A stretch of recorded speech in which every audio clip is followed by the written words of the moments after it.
Good evening. Good evening. Thank you all for joining Stewardship in Motion. Hopefully, this has been really helpful and enriching to all of you. Talking about stewardship, where tips, tricks, and the mindset that we need to be good stewards of the finances that the Lord is blessing us with. I'm Lionel. I'll be your host this evening. Thank you for joining us. And tonight's topic is a powerful one. Last, we talked about the leaky bucket framework, how we get paid, we make money, and somehow, I think the scripture says we earn wages, but we're putting them in a purse with holes in it. That was a scripture reference we used for last week. And so we developed that leaky bucket framework to kind of translate that to today. It's not that we don't make income, but again, many of us have so many leaks in our financial bucket. So tonight, we're going to dive deeper into what I think is one of the biggest holes in our financial bucket. We're going to look at convenience, because we're living in a society that has made everything so convenient for us. Everything is simply just a click, tap, touch away. It reduces our thinking and our decision making around proper stewardship, around proper financial management. So without further delay, let's jump right into it. Give me a second here while I pull up our graphic and take us through our points tonight. As usual, of course, you're looking at this graphic here is giving you some clues into where that money goes, but let's dive a little deeper. So the first thing, before we jump into our scripture, I want to ask you a question just to kind of set the stage, set the context of what we're going to talk about. So jump in the comments and type a me if you've ever done any of the things I'm going to start to describe. If you've ever had a food delivery, the Grubhub, the Uber Eats, and all the other apps out there. If you've ever had a same day delivery, you just had to have it right away. You saw it online, you saw the infomercial, you purchased it, paid a little extra for that same day delivery. If you ride sharing, that's not necessarily a convenience for some people. With the cost of living in America, some people just can't afford cars and insurance anymore. So ride sharing is kind of, it all depends. Sometimes it's cheaper to take an Uber. But have you ever bought something online just because it was easier and you didn't want to go to the store? You didn't want to go out of your way to go source that thing at possibly a better price? Well, tonight we're going to dive deeper into that discussion. So let's do it. Let's go directly into our scripture reference. I'm not seeing any me's yet, so go ahead and drop any me's in the chat if that is you, that question. If you've ever bought any of these app-based things or paid a little extra to get something quickly. But tonight, we're going to look at the scripture, Luke 14:28, and it reads, suppose one of you wants to build a tower. Won't you first sit down and estimate the cost to see if you have enough money to complete it? So this is a powerful scripture. We've gone over this before in a different context, but tonight we're going to look at it in a slightly different way. So in this scripture, Jesus isn't just simply teaching on construction. This is a foundational stewardship principle. And like I said earlier, our culture tells us, click now, buy now. There's Zezzle and all these Affirm and all these buy now, pay later in increments over time. All of that is ways they're trying to make our spending, our consumption convenient. So it's a conversation that we have to really kind of wrap our head around and make sure we're 100% aware of when we're defaulting to convenience. So, like I said, Jesus isn't just talking about physical construction. He's talking about the financial construction of our lives, because we actually have to sit down and count the costs. I know everyone's saying, well, I got an app for that, right? There's Acorns and Nerd Wallet and all these things that show you your expenses and your tracking, but you actually have to engage with it, dive deeper into the convenience leak. Now, I don't want to say that convenience is our enemy, but I think unexamined convenience without parameters, I think that's where we get ourselves into a little bit of trouble. So how do we translate this for today? So the way I like to think of this is just like I'm saying, it's not a construction thing. It's really about, do we pause and look at how much these things cost in the greater scheme, in the larger impact to our budgets, to our finances. And I think a lot of times people says, well, it's only $9, it's only $29, it's only $50, but then we don't take account for the other 10 or 20 things that we said that about. And now the accumulation of this subscriptions, the accumulation of these small purchases equate to a much larger number. So let's go a little deeper into the problem as I see it. So I think the problem is, like I said earlier, it is our economy, it is our society, it is designed to get us to spend. Consumption is pushed to the forefront. There's very little friction when we go to pay for things. Like I said earlier, there's contactless pay. Pretty much your web browser saves all your credit cards. So as soon as you click on a site, your credit card information already fills out and it's just a one click away. Or in other examples, like I gave earlier, there's other apps that are layered into your checkout cart that are designed to get you to commit right now because you're not paying now. They're distributing it at 0% over 6 months and all those things. So it makes it really convenient and it makes it really attractive. But like I said, the big thing that it does is reduces the friction that we should naturally have when we're purchasing things. There should be some sort of financial friction that you go through. It shouldn't just be like, okay, I see it, I want it, boom, I bought it. So that's what we're going to talk about tonight. So what's the reality of it? The reality of it is the price that you see isn't always the price that you pay. I'm going to talk a little bit about something that I've seen. This is actually a real scenario. 2 years ago, my son was away at college. He called. He was like, Dad, a bunch of my friends and I want to host them over at our house. We have a really large house. We can accommodate a lot of people. So here you go. I got 8, 9 college students coming over to spend about a week. I think it was right after Christmas. Yes, it was right after New Year's. So they wanted to be here in the Atlanta area. They were from all over America, Chicago and Indiana and all these different states. So they all come into town. They're all hanging out at our house in, various areas within the home.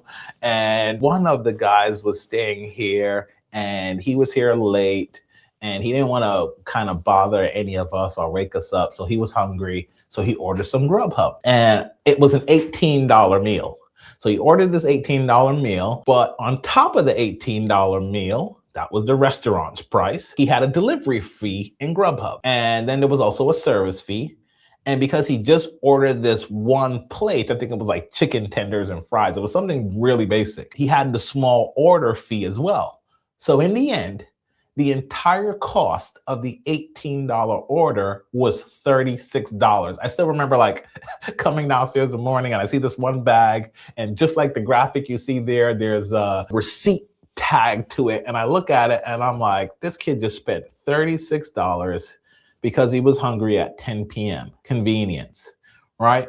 And so that's what we have to look at. The initial price that we think we're paying for the convenience oftentimes is not the final price once we, again, like this graphic says, tax, tip, conveyance fees, delivery fees, and all the other miscellaneous costs related to the order to make it convenient, to make it delivered to your door.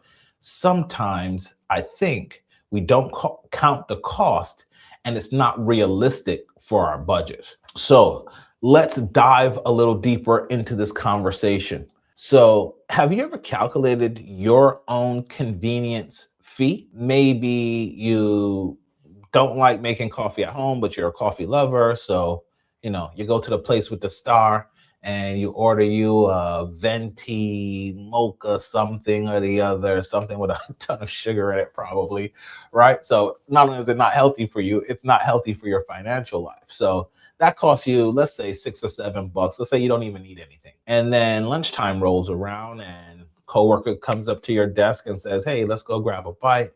And you stop by a local food truck or go to a nice restaurant, and let's say that's another, on average, $25, $25 to $40, depending on the scale of the restaurant. Even if you bought something quick, like, a fast food place, it might even be as much as $20 that you spend on that sandwich, drink, and the side. And you do that once, and that really doesn't have a significant impact on your budget. But what we're talking about tonight is when you do that and that begins to compound. That happens on a Monday, and then Tuesday, you didn't bring anything with you, you didn't prep, and then you tend to fall into a cycle, right? Or maybe there's a conglomerate of you. I remember when 4 or 5 people would get together every lunchtime, you see them walk out of the building, head to the corporate cafeteria or head to a local restaurant. And that was just a culture of them bonding and hanging out together, which is great. But if you do that 5 days a week, how much are you actually spending a month? So if you look at this graphic, if you add it all up for the last 30 days, how much did you spend on convenience? Was it $150? I've seen as much as $800. And some of the clients that I've worked with, I've seen literally just the restaurant budget for 2 people. It's a couple, husband and wife, $900 a month, because it's multiple small purchases compounding over time. So this is just one of the areas that we have to be aware. And like it says in the slide, awareness is what will lead us to the freedom to navigate away from the habits that we haven't really taken a closer look at. So let's dive a little deeper into this. So you might want to begin to change this, but if you don't take a solid look at it, it's hard to change things that you're fully not aware of. So convenience, it's not free. There is a price attached to convenience. Sometimes it's money, sometimes it's time, but we have to begin to start looking at alternatives to have the convenience. And when it's appropriate to pull the right levers for your budget, for your personal situation. So I want to actually engage you right now in the middle of this. I want you to open up your bank account. We all have our bank accounts now on our phones. You can pull it up on your phone if you're not on a computer, and just take a look at it. And grab a sheet of paper and a pen next to you if you're available to do that. Or maybe open that app. You can do a little bit of multitasking on an iPhone. So maybe open your banking app, open a note, and just start to jot down where convenience is costing you in your life. I would say start with the food, start with what you've spent on eating out, dining out, lunches. Then maybe look at entertainment, what you're spending on your entertainment subscriptions and all those things that make it convenient, and really see if you can determine in about 5 or 10 minutes what convenience cost you last month. And if you're feeling brave, go ahead and drop that number in the chat. This is a real conversation. We're not going to judge you, but go ahead and see what convenience has been costing you last month. Eating out, dining out, lunches. Then maybe look at entertainment, what you're spending on your entertainment subscriptions and all those things that make it convenient, and really see if you can determine in about 5 or 10 minutes what convenience cost you last month. And if you're feeling brave, go ahead and drop that number in the chat. This is a real conversation. We're not going to judge you, but go ahead and see what convenience has been costing you last month. So now I'm going to work a little bit into how we solve this. Lionel, you've made the problem crystal clear. We all know that this is an issue for us. So I call it the convenience filter. So this is another framework I'm working on, and I'm going to walk you through a 3-step process that you can begin to implement in your life when you feel like either tempted or drawn to just spend money for the convenience. It's 3 steps. Let's go. So the first one is try to find a way to build friction into your purchasing process. I tell people a lot, I talk about the 72-hour rule. For some people, waiting 3 days is too much. I would do as little as 24 hours. Just put a pause on it. Whatever it is you see that you want right now, maybe you saw that ad on Instagram or whatever it is, just put a pause on it. What I do sometimes when I find things, I'll share it and text it back to myself. And then that gives you 24 hours to think about it, if that's something that you really want. If you're out and about in the stores and you see something that catches your eye, Just wait 24 hours. Don't worry about the 1 day sale and all of that. Implement some sort of delay between the time where you tell yourself, ooh, that'd be nice to have, or I need that. Implement some sort of delay before you actually purchase it. 24 hours, 72 hours, whatever works for you. I talked earlier about our search engine saving our credit cards. I would turn that feature off because, again, you see something on the internet, you navigate to their site, maybe from an ad. Apple does an excellent job of doing that, putting all your payment into Apple Pay. And then you see something, you tap the link, and Apple Pay already has all the payment information filled out. One click, it's yours. So I would look at scaling back some of those things. Definitely removing your credit cards from it because you don't want to go into debt to acquire these things. So maybe start thinking like that. Attach your debit card for your lifestyle account. If you don't know what your lifestyle account is, search through some of my videos, my 7-account framework. I've gone through it many times. Even join us in the Minding Our Business Financial Academy. I've got tons of lessons and templates on the 7-account framework. So that's something that you could make a slight switch because, you know, your credit card, you just go ahead and purchase it because you have a large credit line. But if you have this tied to an account that has a limited amount of funds in it, like I said, like a lifestyle account that's tied to a checking account, and it's just a debit card you have loaded in Apple Pay, that will also add some friction because then you'll think about, wait, how much money do I have in that account allotted for my lifestyle or for this type of spending? And then create a monthly budget. I talk about this a lot. I got a ton of videos on YouTube about the weekly meeting. Set aside that category of your lifestyle, your entertainment, or your shopping. Look at that weekly, and maybe it's as simple as not buying it this week, but buying it next week. After your budget has balanced out, you've paid some of your necessary bills, and now you actually have some expendable income that you could actually make a decision like that. So again, this is really just about building in some friction. It's not just I see it, I want it, tap, click, it's mine, right? So we're trying to build in a decision process into the way we use our resources and try to just push back a little bit on the consumer lifestyle that plagues us all. We live in a society where they hire psychologists to devise strategies on how to separate us from our dollars. So I'm not making light of it. It is not easy to do, but that's why I'm spending the time trying to educate you, building out these frameworks and sharing them with all of you. Let's look at the second step. This is actually the core of the convenience filter here. This is something that I've been doing for years. So if you're on your phone, if you're on YouTube, Instagram, this is the screenshot moment. Go ahead and screenshot this right here. These are the 3 things I want you to do whenever you're in a situation that this is something that is unplanned spending. First thing, ask yourself, do I actually need this?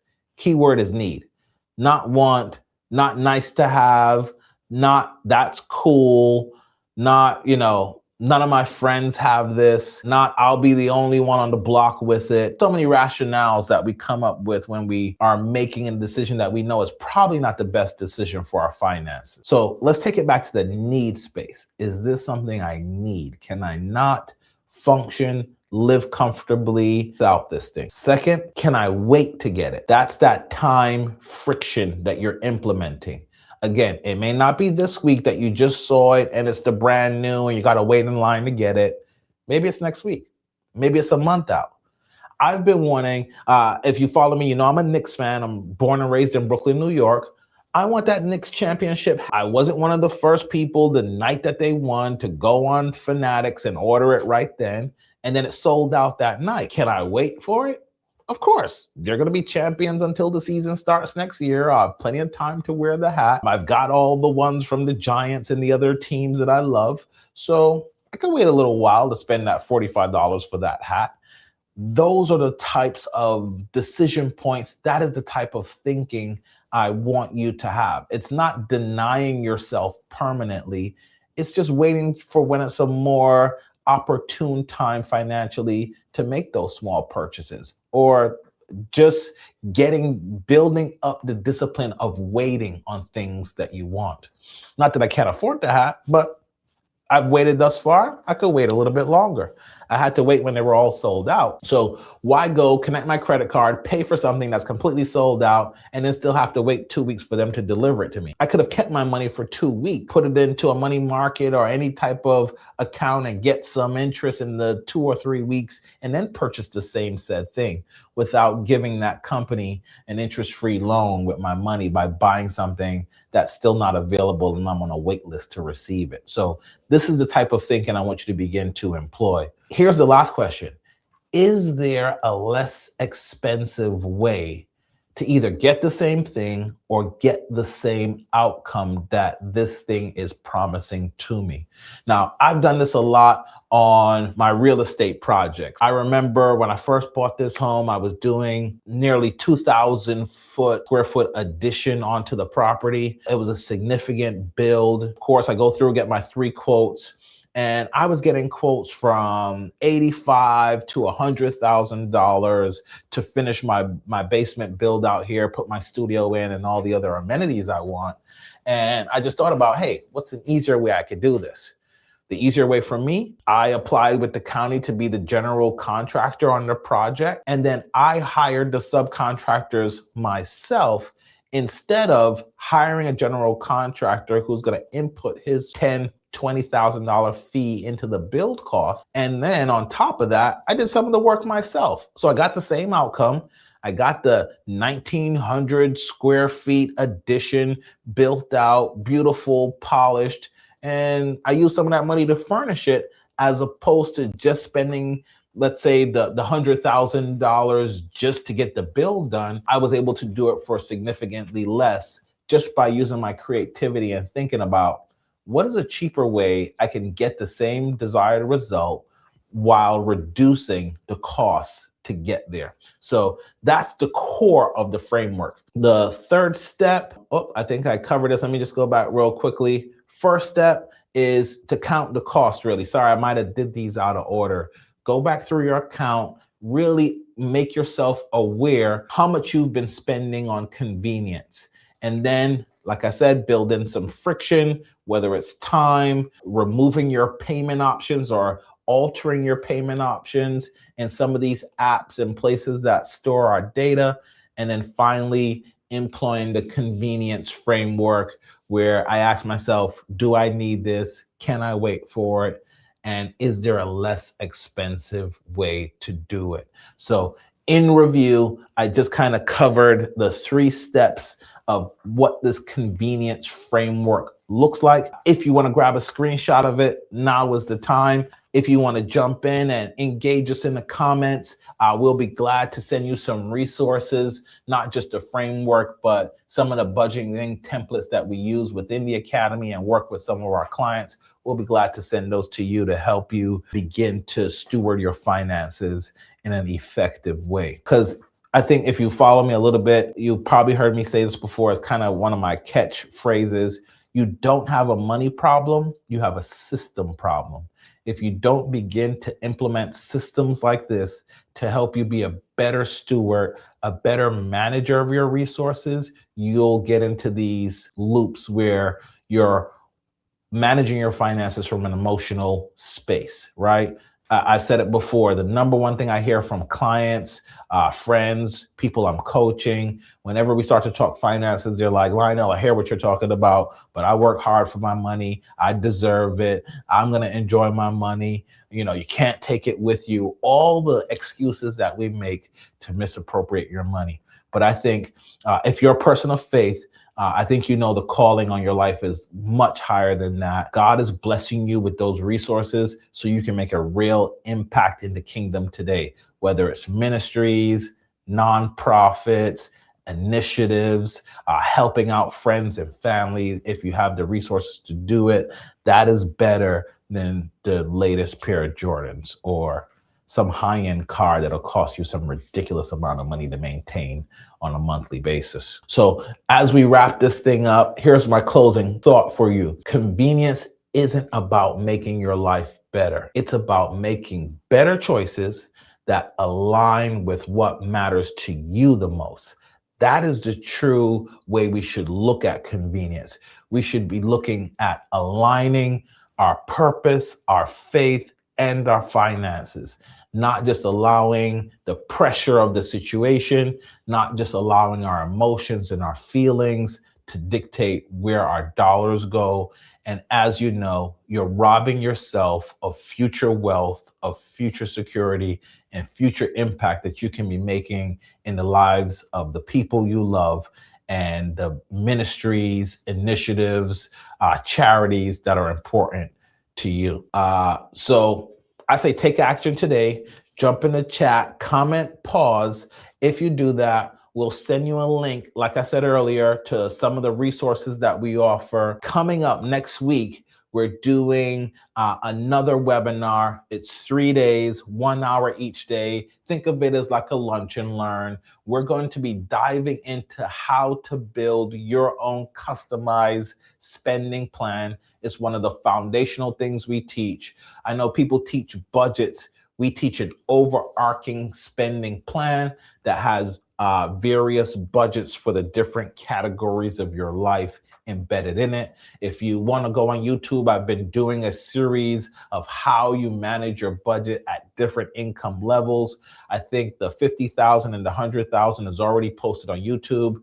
The 150 and the 200,000 is coming up next in the next couple of days, and we'll continue to go into various scenarios so we can show you how to manage your money. If you have a scenario, go ahead and drop that in the chat. If there's something you want me to respond to, I'll be glad to create a reel, a video, or even address it here in one of our Stewardship in Motion sessions. I appreciate all of you for joining us this evening, getting ready to host some neighbors over. We're going to watch the USA World Cup game. So go USA. Have a great evening. Wherever you are, be safe. Love you with the love of the Lord. So if we can help you, if we can serve you in any way, go ahead and engage with us in any of our social media platforms on YouTube, Instagram. We're on TikTok now, Facebook, you name it. We're trying to get this message of financial management, financial steward out on as many channels as we can. Thank you for your support. If you're watching us on YouTube and you're not a subscriber, please, we ask you to subscribe, like some of the videos, comment, share. Costs you nothing, but it helps us tremendously to grow and get the message out to new people once the algorithm realizes that the content we're putting out is useful and engaging. So thank you to all of you. Have an excellent night. Go USA. And like I always say, go out and mind your business. Thanks for joining us at the MOB Academy. Now stop scrolling and go mind your business.